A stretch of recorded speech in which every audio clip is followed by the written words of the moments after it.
Teeptalk, der erste deutschsprachige Muay Thai Podcast.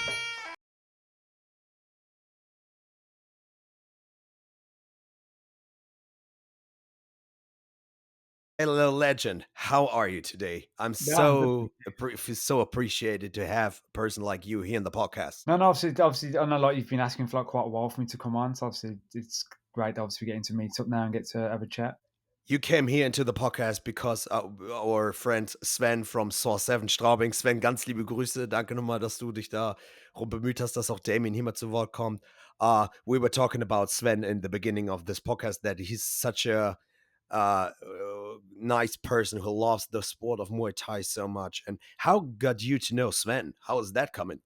I think it might have been 2016 or 17. I can't quite remember, but he just kind of reached out, asked if I'd be interested in coming over to do a seminar. So obviously, I went over. We got on really well. He's brought me over a couple of times now.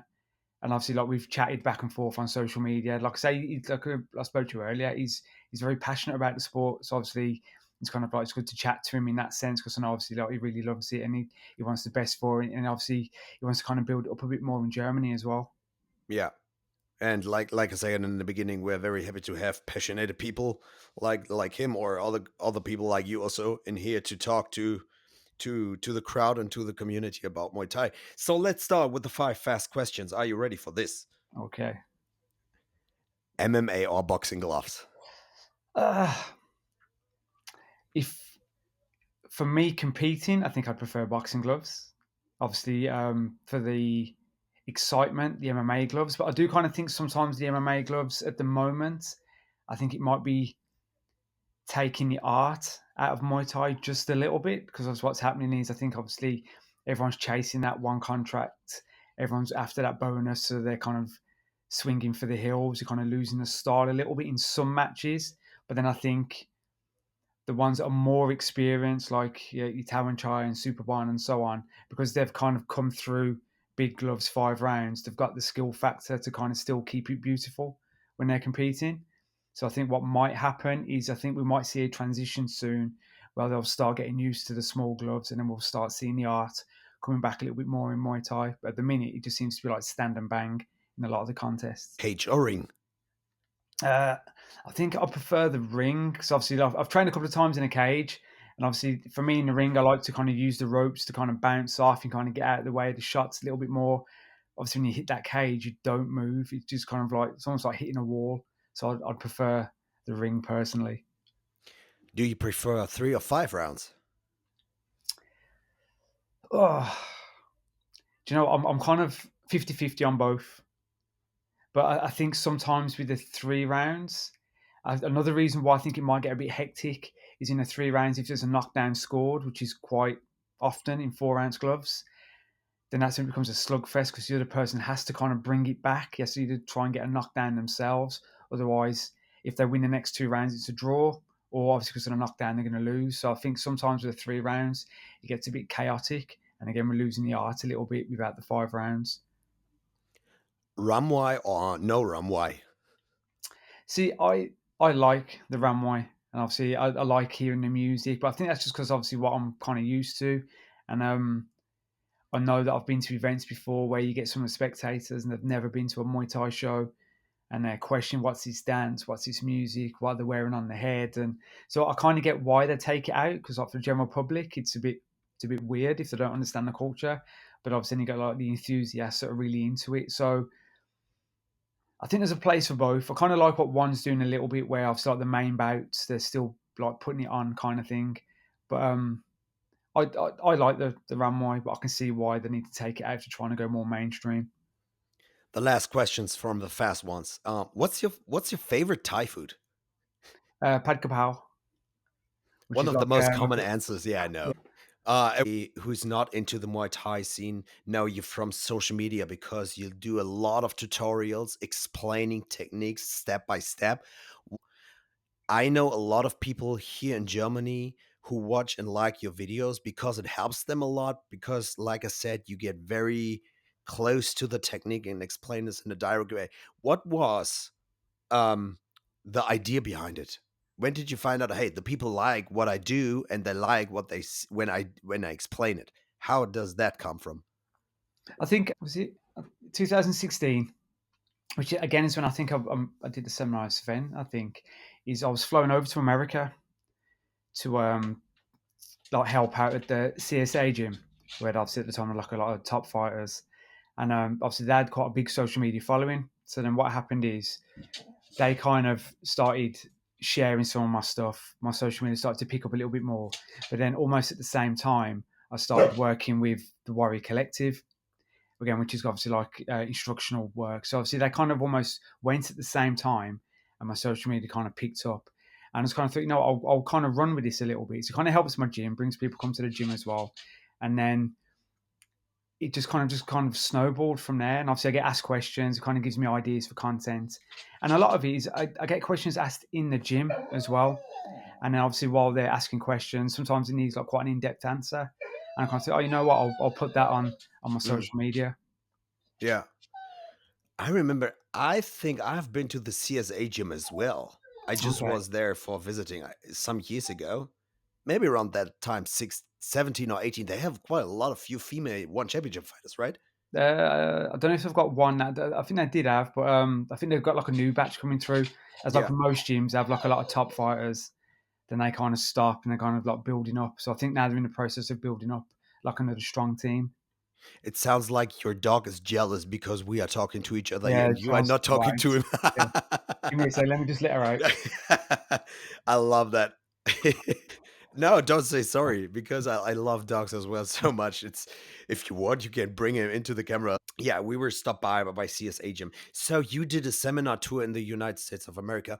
Um, you are very busy in the sport. Before we get closer to you as a person, when is your next seminar tour? Is there something coming up? I don't have a tour. I've got a seminar this weekend, which is in the north of England. Then I've got another one the end of the month, the south. I had like some inquiries like abroad, but obviously I've just kind of just seeing if they kind of accept or not. Because they've kind of reached out. I'll give them a price, and I just seeing if they can work it all out.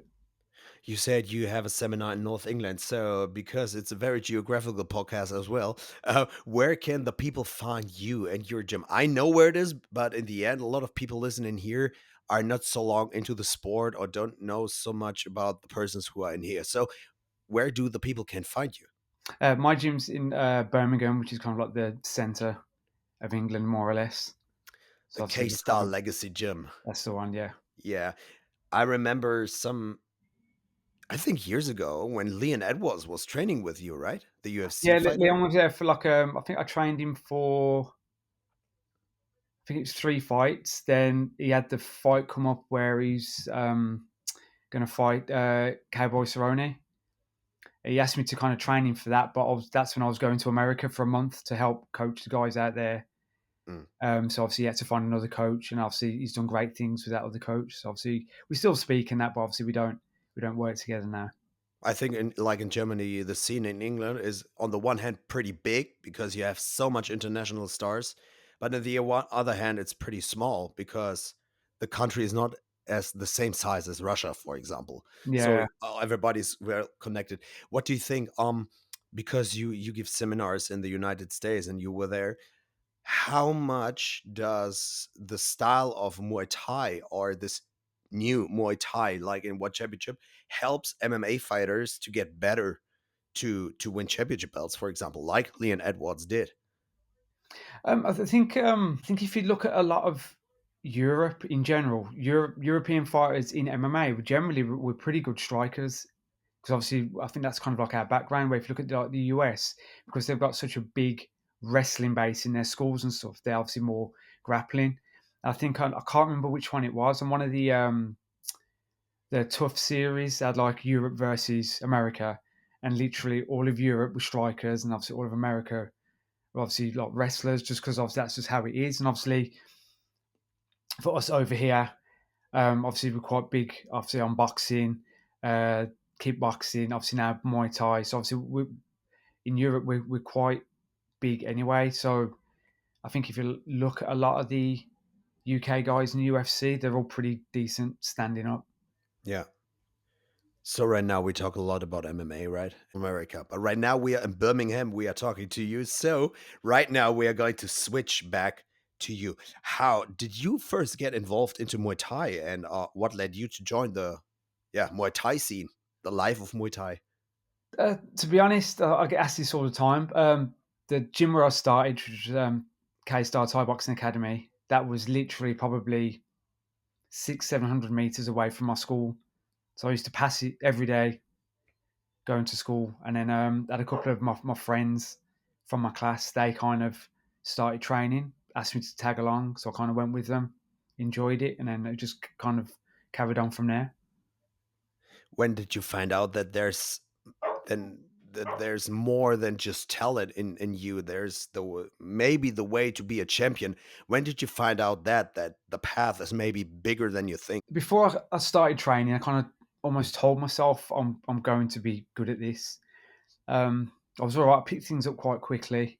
But then obviously my coach just came over. I remember one day, there's me and a couple of the other lads on the class because we started as like teenagers. He asked us all, like, would we be interested in like having a fight? So like we said, yeah. I had like the first fight I won, kind of got the bug a little bit then. And then I had like another fight. And he just kind of started slowly like snowballing from there. And then at the time in the UK, we didn't really have many kind of like world champions or European champions. They were quite scarce. What year are we talking about right now? This would have been 95. And obviously in our gym, we had a couple of like Midland area champions, which is kind of like, was quite big at the time. And obviously like the British titles were obviously a lot bigger. So I kind of thought, I want to be Midland champion.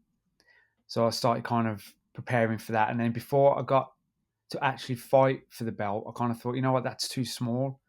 I want to be British champion. And I just kind of kept putting my goals a little bit higher, a little bit higher. And obviously, like I started winning the belts. Like as a teenager, I won the Midland area English and British titles. And then obviously I went into adults, like fighting adults when I was 16. And then I was English champion by 17 and British champion by 18.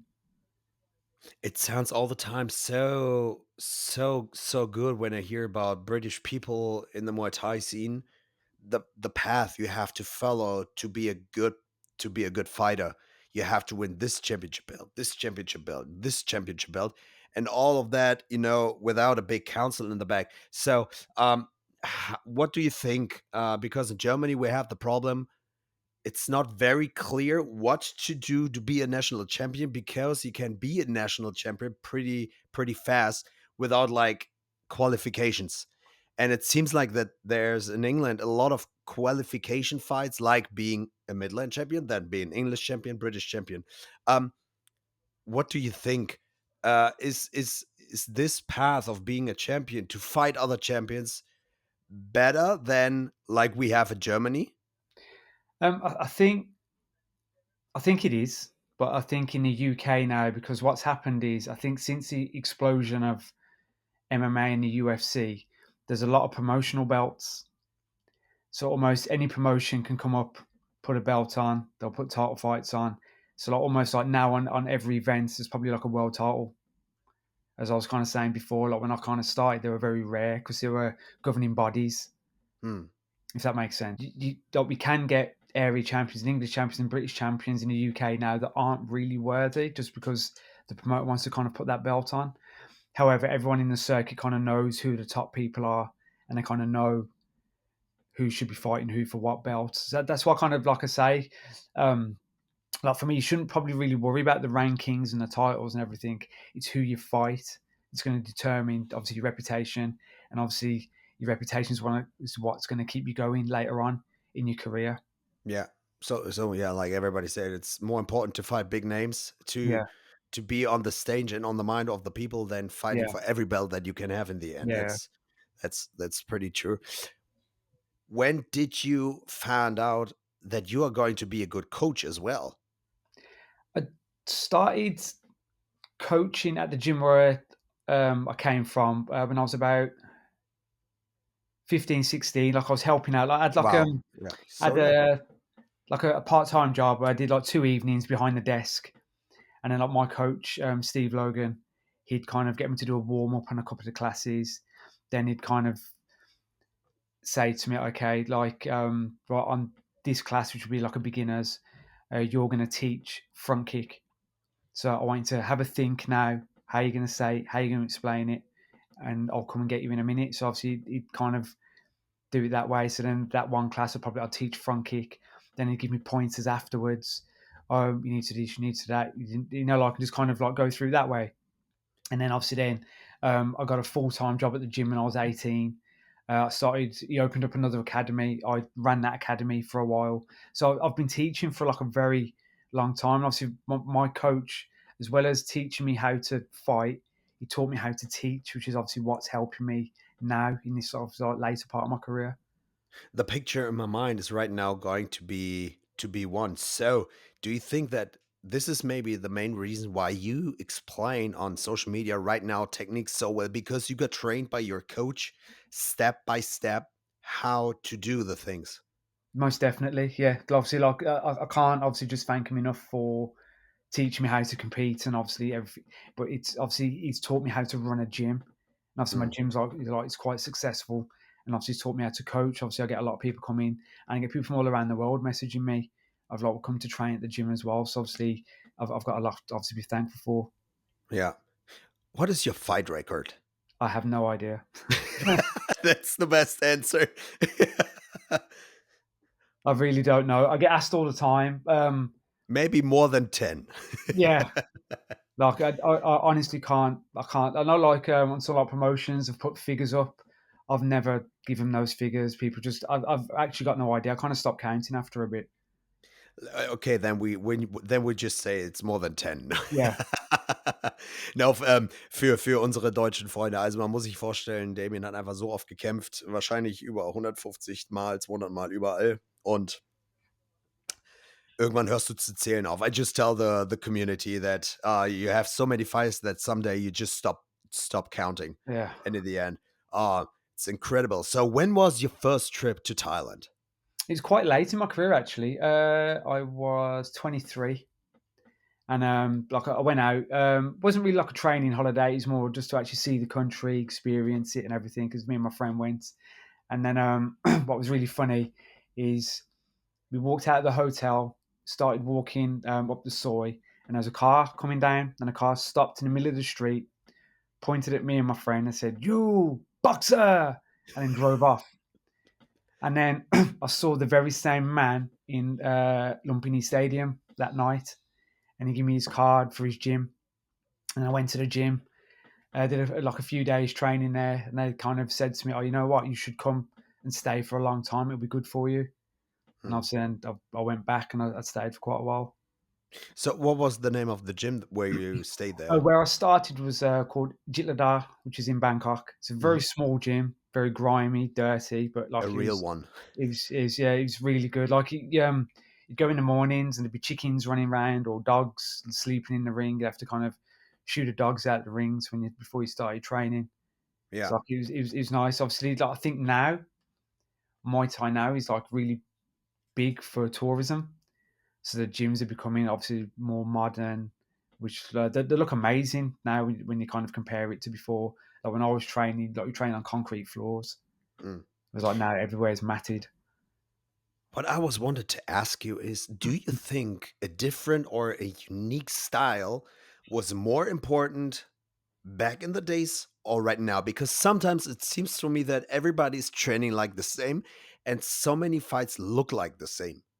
And it seems like back in the days, because when we are looking at you, your style was explosive, hard combinations, and very very unique. Everybody knows when we are talking about Damien Trainor. Oh yeah, we have a picture of his style.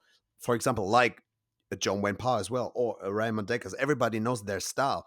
It seems like sometimes that these days the style is going to get dead a little bit. What do you think of that? No, I agree. Like I'm because obviously it was when I kind of started as well in the mid 90s. But I'm a huge fan of the golden era. And when you look at like fighters like Wang Chen Noi, Sagmon Cole, Karohat, they're all very unique, and obviously they'll fight from literally from round one to round five, all different techniques, Whereas I feel now a lot of the fights, because of the gambling, it's very kind of like structured, and the gamblers kind of almost in control of the boxers. Where like I've seen it where the boxer starts doing something a little bit different or out of the ordinary, and he's getting shouted at. No, you can't do it. And that's not from his corner. That's obviously the people outside who are obviously probably going to give him a bonus if he Mm. wins. Like you say, that the fights are becoming very kind of almost same. Like nothing's really happening. Obviously, then the power's kind of shifted a little bit more to what the classes like the power clinchers, where they wouldn't do anything for 3 rounds, and then 4 and 5, they'll just fight like very intensely with a clinch and to win the bout. And obviously, I think that's why one championships has kind of like skyrocketed so much. Is obviously one, it's making stars out of its athletes.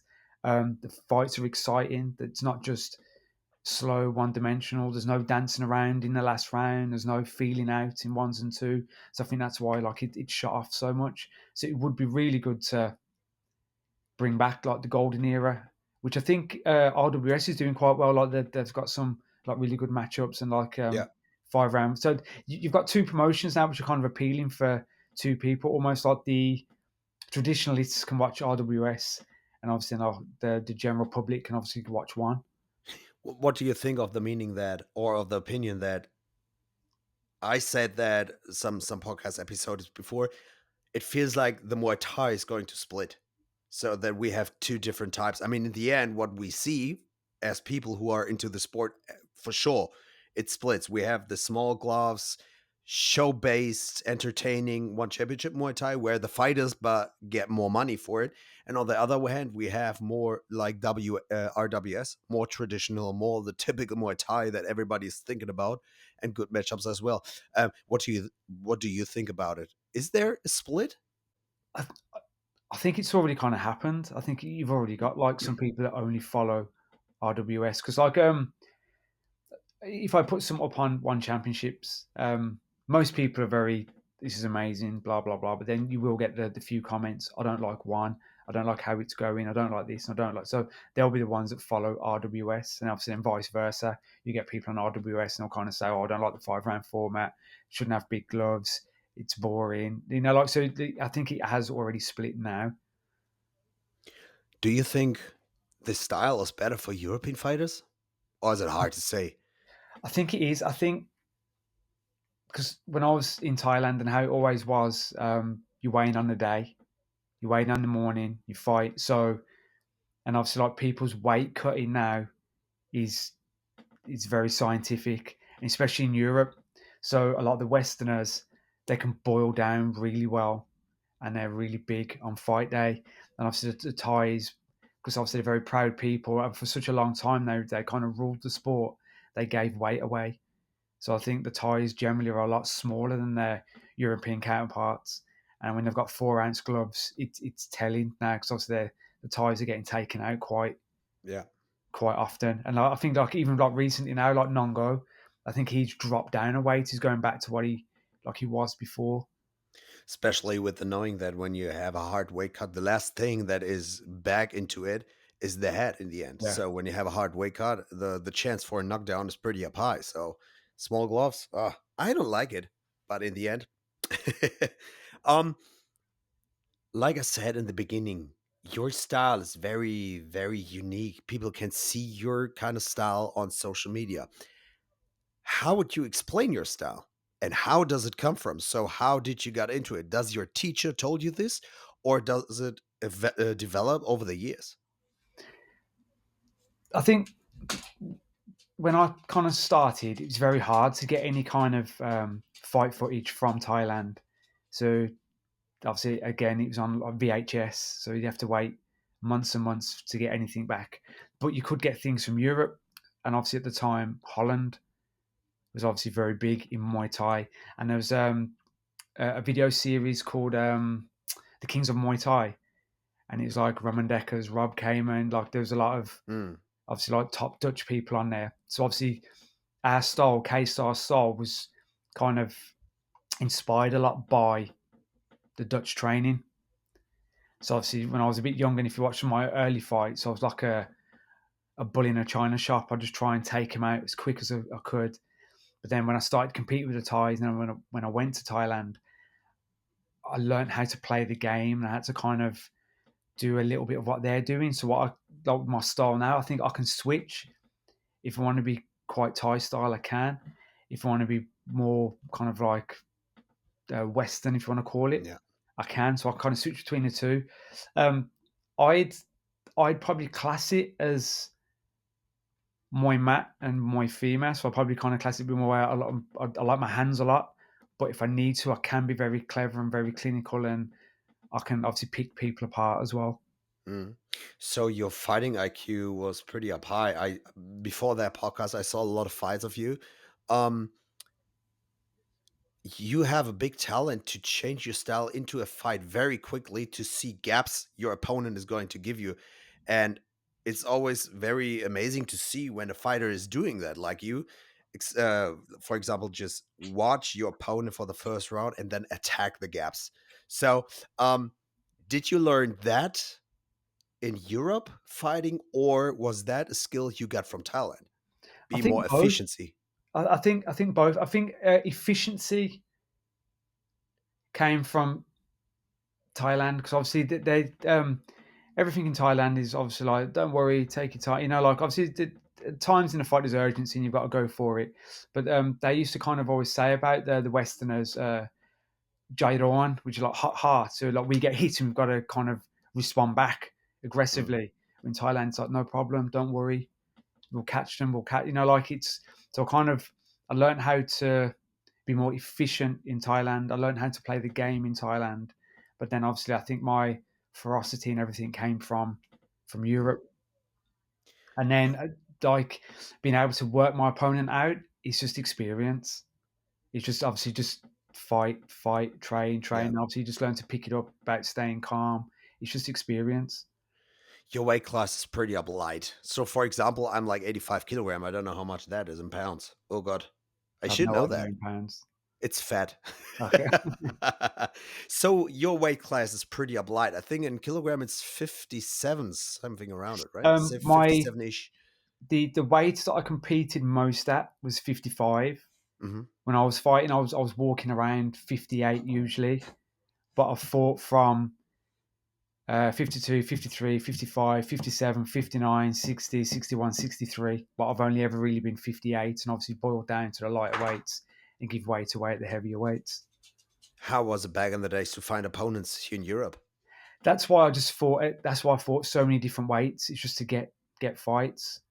So Mm, like my early career, so like before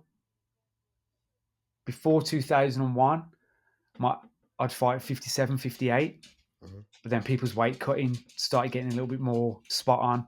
So when I was fighting at 58, I'm really fighting someone who's 65, 66, 67.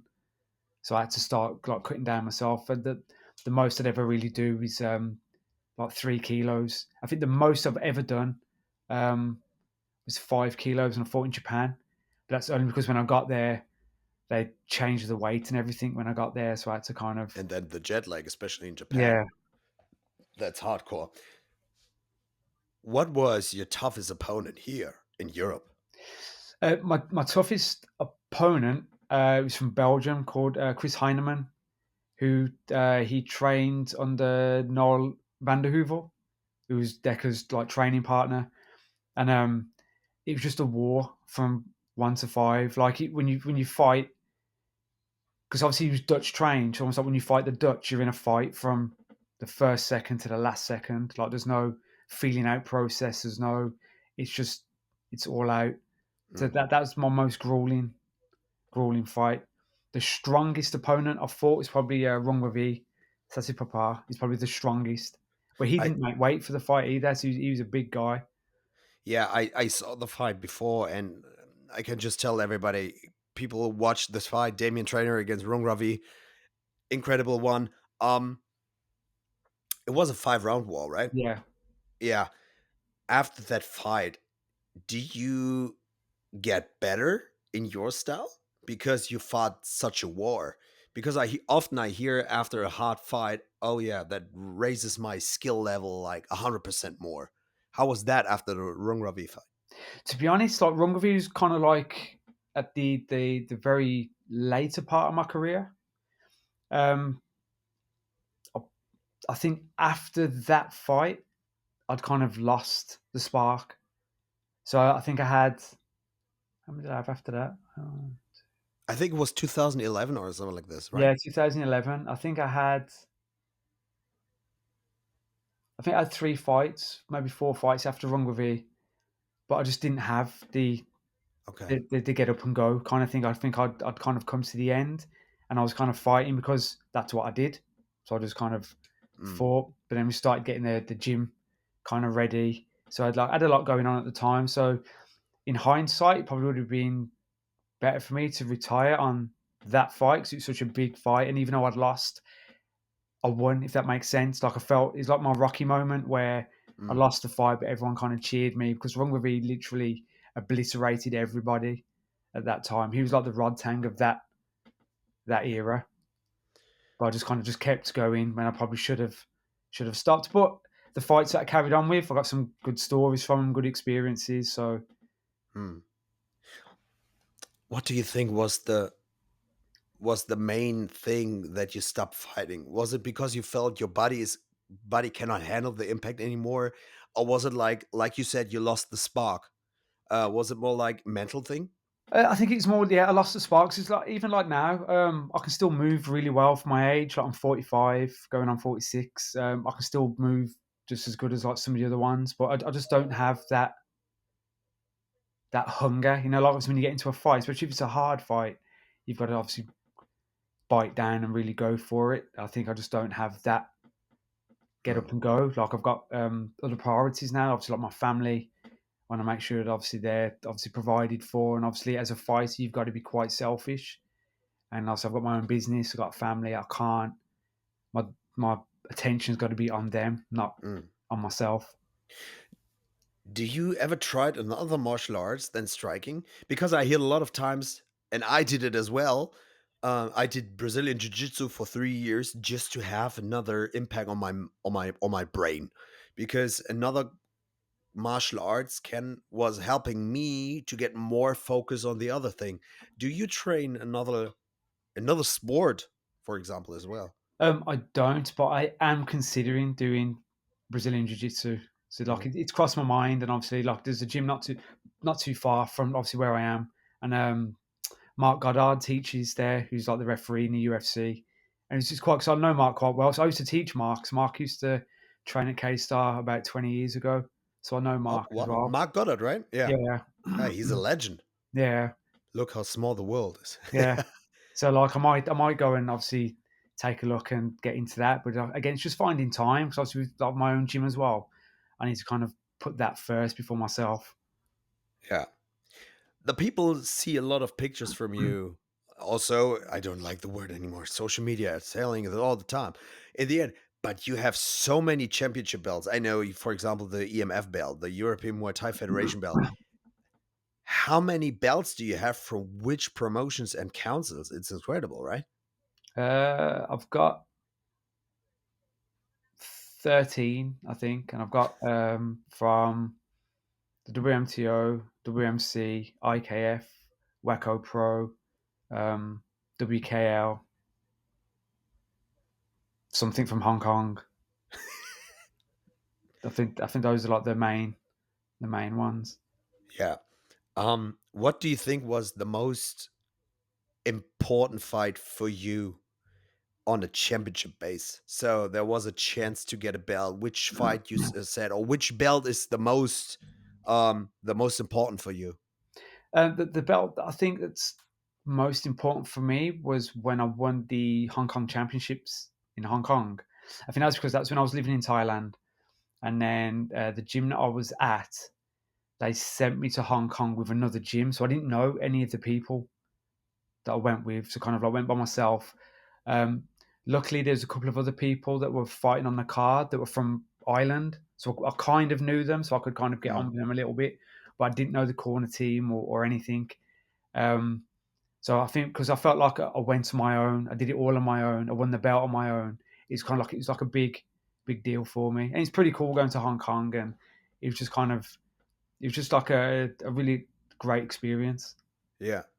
Oh, that's I'm wondering because I was thinking about maybe the WMC belt because it's such a big belt, but in the end, you bring an interesting fact into this that you was on your own. You have to fight for this belt on your own because you don't have a team around and you don't know the people. So that's a pretty interesting fact. And it's not just the name of the belt. Sometimes it's the story to get it that makes the belt more important, right?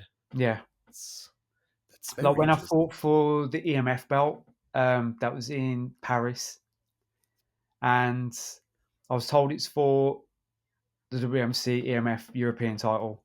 But then my manager kind of said about a week before, just to kind of warn you, it might not be for the belt because he hasn't seen any promotion for the belt. And obviously, when we got there, again, there was no promotion for the belt. When I walked to the ring, the belt wasn't on the table, wasn't anywhere. I won the fight. I said, "Where's my belt?" And he just kind of said, "Oh, later, later, don't worry."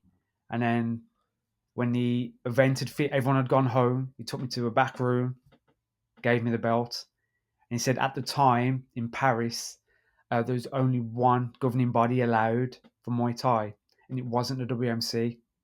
So all the sanctions, everything was paid to the WMC, Oh, but they oh. couldn't announce it on the event because they had to use whatever governing body was in Paris at the time. What is your meaning about the councils? So, for example, in Germany, um, we have a lot of councils, and we had many issues with these council because everybody tries to be the owner of the sport, kind of like that. How is that in England, or how is that for you? Because there are a lot of problematic things with councils, like you said, governing body, unit supervisor, stuff like that. How do you see that as such a well-known person? It's a tricky one where I think it's important to have. I think it's needed, but then what happens is like what you've kind of just said there, that people don't like being told what to do. So then they kind of go against the council, and then the council goes against them, and then because they don't get on with that council, another council gets made so they can kind of get their way with them, and then they fall out with someone else, and then they build another council. It just kind of just starts getting a bit mad in that sense. But it's kind of tricky to where as long as you've got, I think, good people running the council, they're fair, they're kind of upfront, and they're not trying to be backhanded. I don't think there's an issue, but I think people need to kind of learn to almost do as the council's asking, because most people now in Muay Thai they want to get onto one championships, they want to get in to RWS. They're telling you what to do. You're not going to get away with not showing up to this, not doing like. Do you understand what I mean? And like I Mm, said, with the MMA guys, if they get onto the UFC, they're being told what to do. They're not going to be able to dictate. yeah.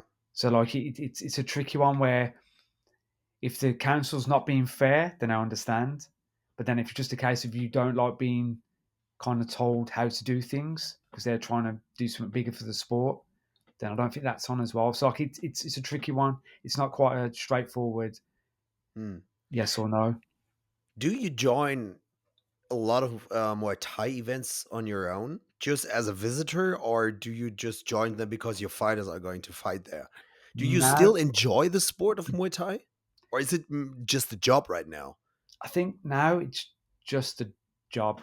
I think I think the last event in the UK that I went to watch was 2009. Oh wow! Is the last one I went to watch. Other than that, I'm only there to my fighters, and generally, when my fighters have fought, I'll go home, get back home to the family. I don't stay and What do you think watch is with the them. reason for this? It's just because you spend so much time with it and you're kind of like hungry, or yeah, fulfilled with it. Yeah, I've just kind of I just want to obviously get back home to obviously my own space, my own like my family. If there's some fights that I might be interested in, so like now I'll watch one championship, so I'll watch RWS if it's someone that I know. But other than that, like I haven't been to an event for And a it's long so time. easy. just to because you can see it right now on the zone and on Yeah, YouTube. It's so easy to be at home, yeah. chill down on the couch and just watch good fights. So, because you're such a prominent person in the Muay Thai scene, what are you doing in your free time? What is your hobby? Is there something people maybe don't know about you? No, I'm quite boring, really. I might just I'll play my computer for a bit, watch telly, scroll the internet, try and work out what content I'm going to put on social media. I suppose the social media thing I'd probably say is a hobby Mm. now, trying to work out what to put up. But then I'm just spending time with my family, really. You start going to the gym in the morning as well, and then go back home, and then go back there in the evening, or is it Yeah. right now at a moment where you have more coaches at your gym that runs the morning classes, for example, so you don't need to be there in the morning? How's your daily life with the martial arts? My gym doesn't open until 4. I've got a couple of instructors that are kind of there doing like the early classes. I'll go in and take the advanced classes in the mornings. I might have a couple of PTs. I'll go and do them, or I might go and do like, some of my own training. But generally, my days like pretty free as such. Hmm.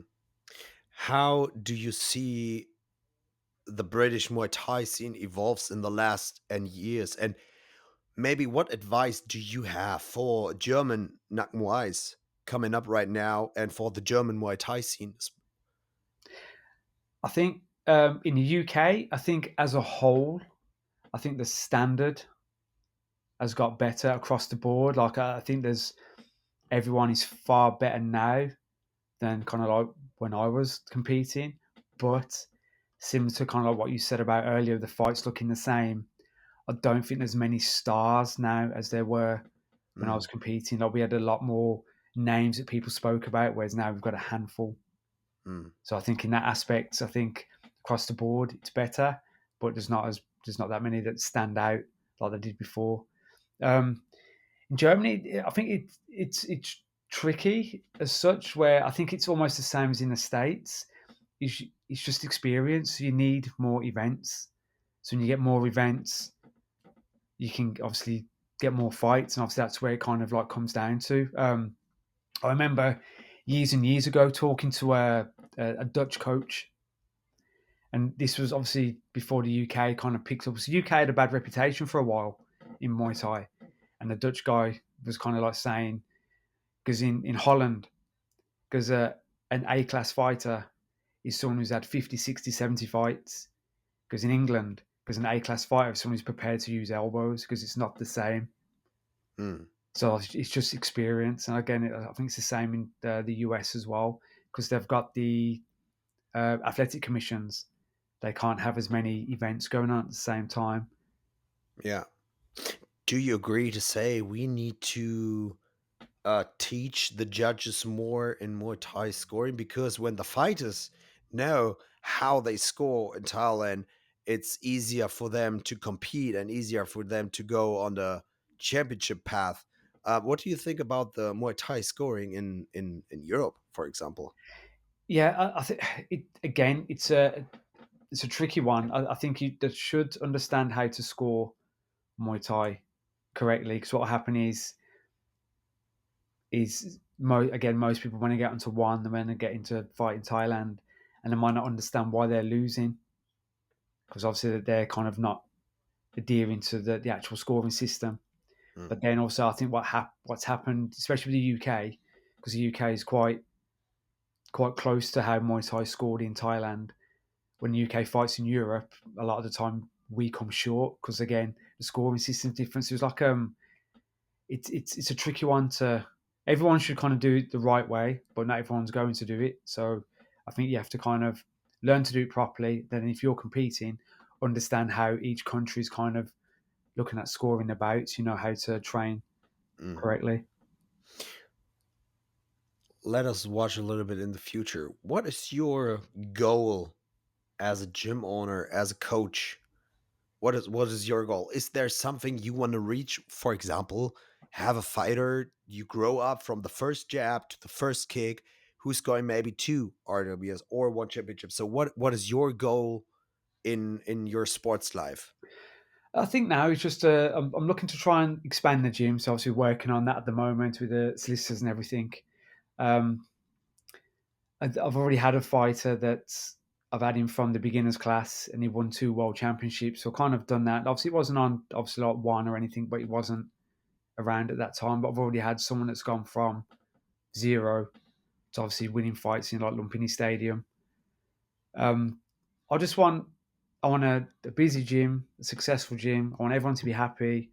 I want everyone to kind of achieve their goals, and I just want to be content in myself. Mhm.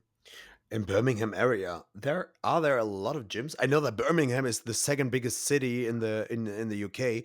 Um, but are there a lot of Muay Thai gyms? I really don't know. Oh my Yeah, god. there is. Let me have a think. I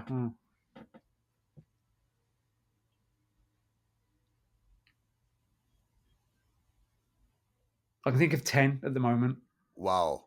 and there's going to be more that I've missed. They're just and most of those gyms have their coaches have come from K Star.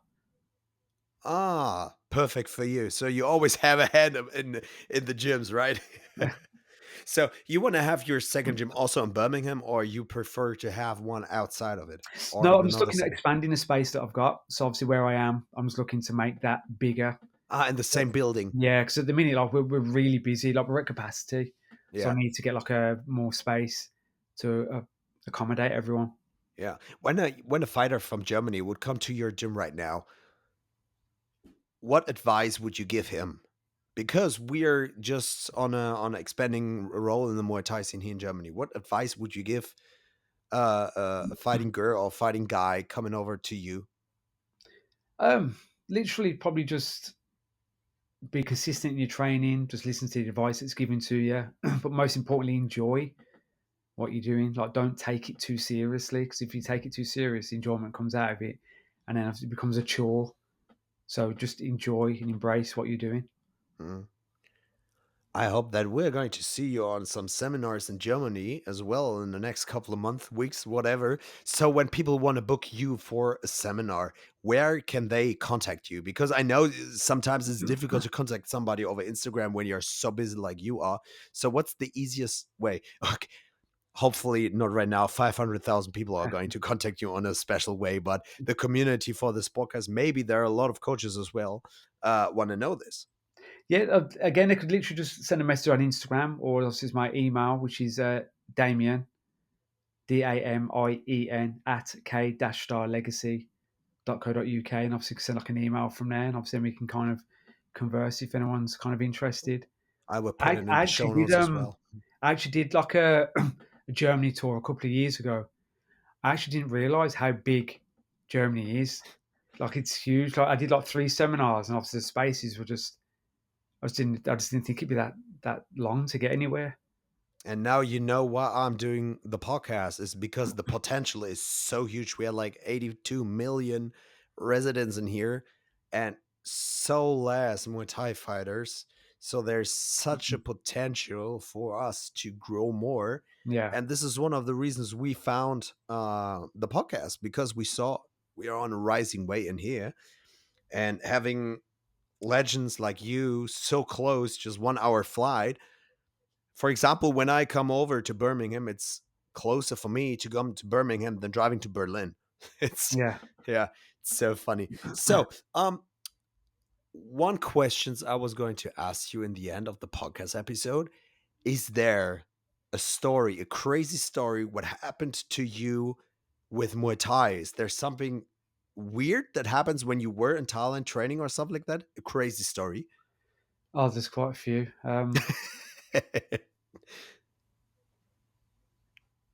I suppose one that I didn't like, and it made me leave the gym that I was at, was I had a boxing fight scheduled. It was at a very low weight. So I was preparing for that, but then I got ill and I was Oh, unable to train. So then I kind of said to the gym, "Oh, look, I won't be able to fight. I'm ill. I can't train." And they're like, "Okay, no problem." Then they phoned me up on the evening and said, "Oh, look, don't worry about your weight. We've changed the opponent. Um, he's the ex boxing champion of Thailand, but he's out drinking and partying and he's with the girl, so he won't be fit. So kind of like I had to think about it. I thought I'm still going to say no. So I look, I just can't prepare. I'm not well. Okay, no problem. Then they phoned me up again the following day and said, "Oh, could you come to the gym? So just want to have a chat to you." I was like, "Okay then." So I went to the gym, and obviously when I got there, they had a doctor waiting for me because they wanted the doctor to check that I was telling the truth, that I was sick, and obviously I was unable to train. So that kind of upset me a little bit to where like I felt like I wasn't being looked after. They're only obviously interested in themselves. So I kind of left the gym from there. It's like a different gym to what I spoke about before. But understanding how things work in Thailand now, I don't think it was they wanted to check for themselves because this fight had been announced on Thai television and everything. So I think they needed to prove to the other camp I was unable to compete. So I think there was like a bet put down. So they needed confirmation for them to save face rather than them to be checking that I'm lying or not. But I didn't understand how things worked back then. So that just kind of annoyed me at the time. Yeah, I can understand that definitely. Is there a gym in Thailand right now what you call home when you're coming back? I haven't because I went. When did I go? I went Thailand. Not last year, the year before. I went twice, but prior to that, I hadn't been for about 8 years. So like that, there isn't really anywhere that I'd go back to. But like there's places, excuse me, there's places that have invited me over, and I'm quite keen to check them out and have a look. Like I really want to check out Bang Tao in Phuket. I'm quite keen to have a look. It's obviously a big, massive facility, not kind of like what I'm used to when I go to Thailand. But I'm quite keen to see what that's like. Do the people recognize you when you walk down the street, as I say? Because you fought big names, you had a lot of belts, you are a well-known person. Do the people recognize you in Thailand? Um, they don't recognise me on the streets, but like I said, when I went a couple of years ago, they did in the gyms, which was like it was like a real mad experience. Because when I was living in Thailand, I was just another foreigner. Like no one paid any attention. But like now, people know who I am when I go into like in the gym. Other fighters know who I am. So like it was really nice. I remember I was at a twin store looking at some equipment, Mm, and the storekeeper come over and said, "Oh, excuse me, are you Mr. Damien?"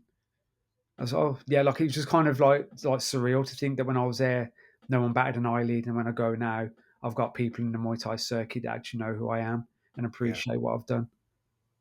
because you talk about twins. The last questions for today. What brand do you prefer as gloves? Right now, I'm using SKS Empire, and I'm quite happy with what they're the gloves that I'm using with them. Prior to that, I've tried like like number of gloves because I can punch quite hard. I need to make sure that my hands are always protected. So I like trying to look for something that's quite padded.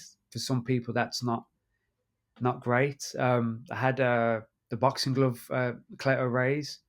I think they're extremely comfortable, but my hands hurt afterwards, so I can't Mm. I can't use them if I'm like really going for it. So at the minute, I'm using SKS, and I'm kind of like really happy with, and I've got some really cool designs as well. I'm using since I think 12 years Windy. I have real leather Windy gloves, 16 ounces. They're going to get down right now. So I got some new 8 weapons. It's a German brand.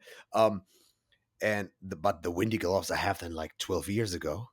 They're still there. It's crazy Yeah, how much this affects when you have real good material. yeah. So what pads do you prefer? Pads at the minute, I'm kind of to hold. I prefer using the King Pro Boxing because they're light.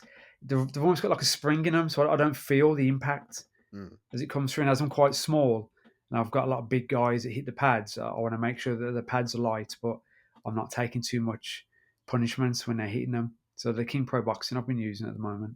yeah. So people, if you want to know more about Damien, just check out his Instagram account, Trainer103. I will put all of that into the show notes. And if you want to contact him, I just look into the show notes as well. And legend.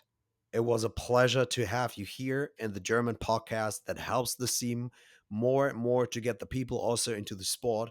I say thank you. Thank you, Sven, as well, again. And the last words are yours. You can say whatever you want, and thanks a lot. Obviously, thanks for having me. It's obviously been great having a chat, and obviously, I love talking about Muay Thai with other people that are quite passionate about the sport. So, I'm just pleased to have I've obviously got on and chatted to yourself, and hopefully, the listeners have enjoyed what I've said.